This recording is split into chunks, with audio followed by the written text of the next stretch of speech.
What is going on, guys? It's Modded Dwarfer here. Welcome back to another PS5 news update.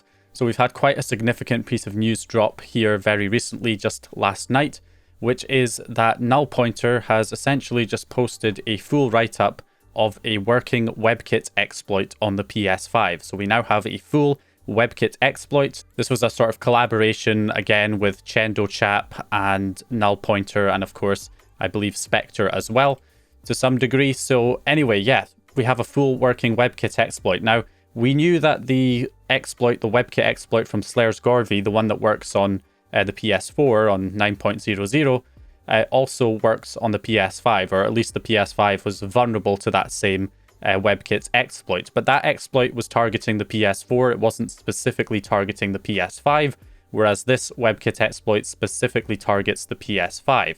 Now, there's quite a few things to kind of say on this. Firstly, this is not a jailbreak, so, don't get your hopes up too much here. This is just one part of the puzzle. We need to have a kernel exploit as well as a WebKit exploit to get a full jailbreak.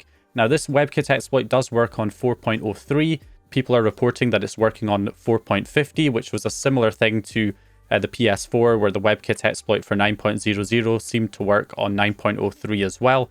But we're not getting a jailbreak for 4.50 because the actual kernel exploit, even though there isn't a kernel exploit yet, but the actual kernel vulnerability, the one that uses that, exFAT hack with the USB drive, we know that that's been patched in 4.50. So we're not going to get a jailbreak for 4.50. 4.03 is the latest firmware for the PS5 that's still vulnerable to that exFAT hack. So therefore 4.03 is where the jailbreak is going to be when it eventually comes out, not 4.50 unfortunately. And another thing to mention as well is that this WebKit exploit is not going to work on previous firmwares either.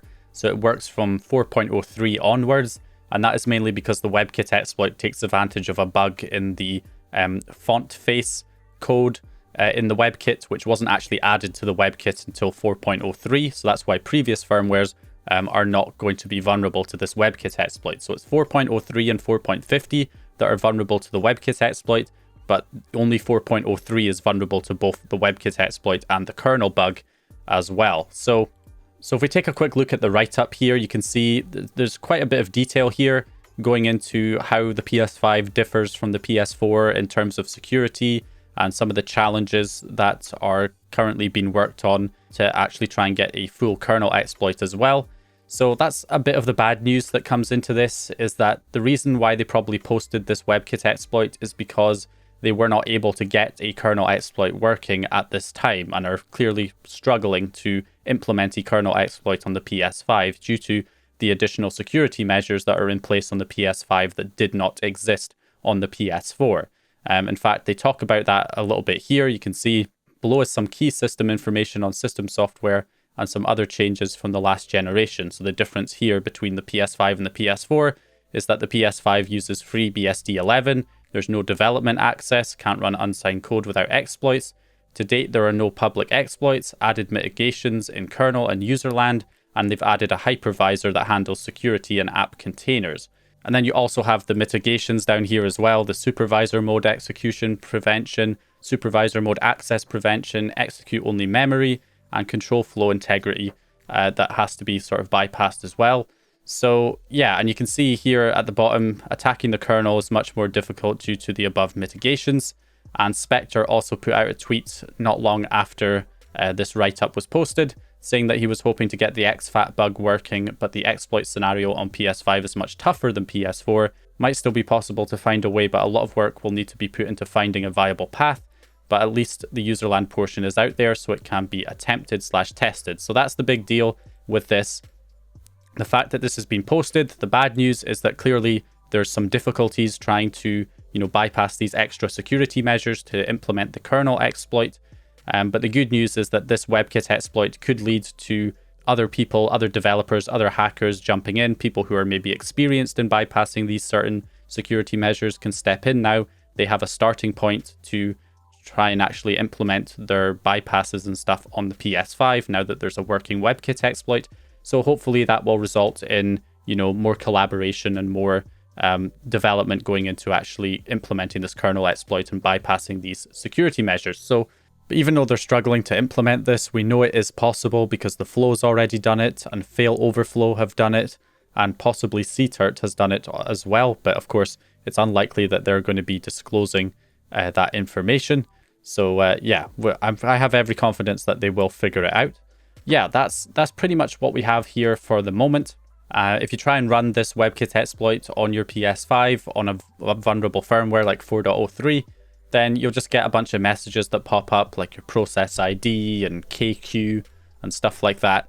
So it's just a few messages that pop up on screen just to kind of prove that it's working, and that's about it. If you're on a lower firmware on your PS5 and you're wanting to stay on your lower firmware so that you're not going to accidentally update and not be able to do the jailbreak when it comes out, obviously you do not want to go any higher than 4.03. So what I would recommend is just turning off the internet on your PS5. Just, go to your network settings and uncheck the box to connect to the internet. That's the simplest way. If you still want to have some kind of internet connectivity, but you still don't want to update to the latest firmware, then what you can do is firstly go into the system settings, the system update settings, and disable automatic downloads and uploads for the system updates. So disable those two boxes so it does not automatically download or automatically install system updates. You want to make sure those are unchecked.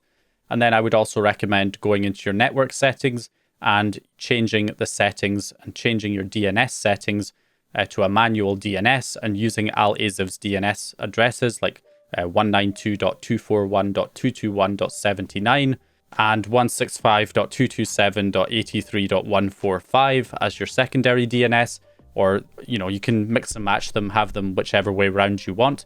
But those addresses block usually all connections to Sony's servers, so that should help to prevent you from accidentally connecting and downloading system updates if you have those DNS addresses. So add the DNS addresses, disable automatic updates, and you can stay online, and you shouldn't, download any updates or install any updates automatically.